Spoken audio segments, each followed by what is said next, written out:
OpenAI has been buying everything that's not nailed down, but they missed out on something because the $3 billion deal they had to buy AI startup Windsurf collapsed. So, guess what happened? Google quickly hired Windsurf's CEO, co founder, and a whole bunch of other staff to its DeepMind team focused on agentic coding. Google also got themselves a nice little license to use some of Windsurf's technology.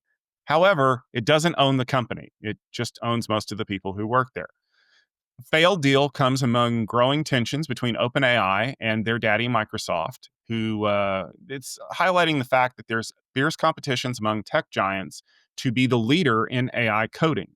Experts say that OpenAI is facing challenges while rivals like Google and Anthropic are able to move faster in this space and potentially challenge to take the crown.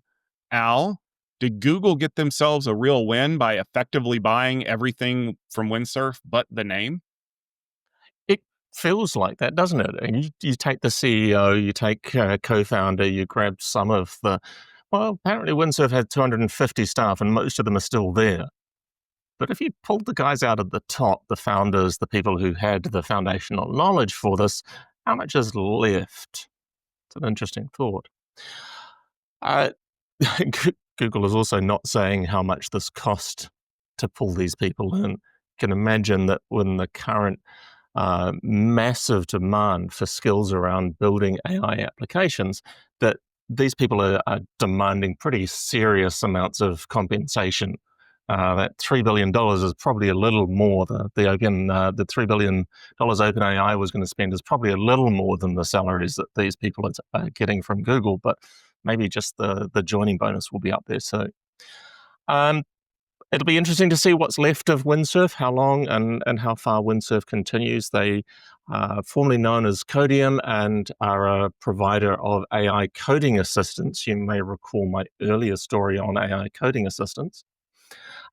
Definitely good to see the Google team making commitments to getting hold of some more great skills to add to their existing amazing skills, and the DeepMind team building all of the AI engines and building some pretty cool technology within Google there.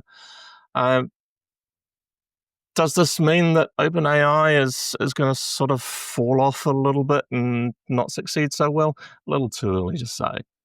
It is definitely a fractious relationship between the various players here, because whoever builds the best generative AI foundation model is going to be in a position to license those models out to the commercial organizations that are going to build AI applications. Commercial organizations aren't going to build foundation models. They're going to fine-tune those foundation models that they've licensed, or they're going to use techniques like retrieval augmented generation to get some business awareness to those foundation models.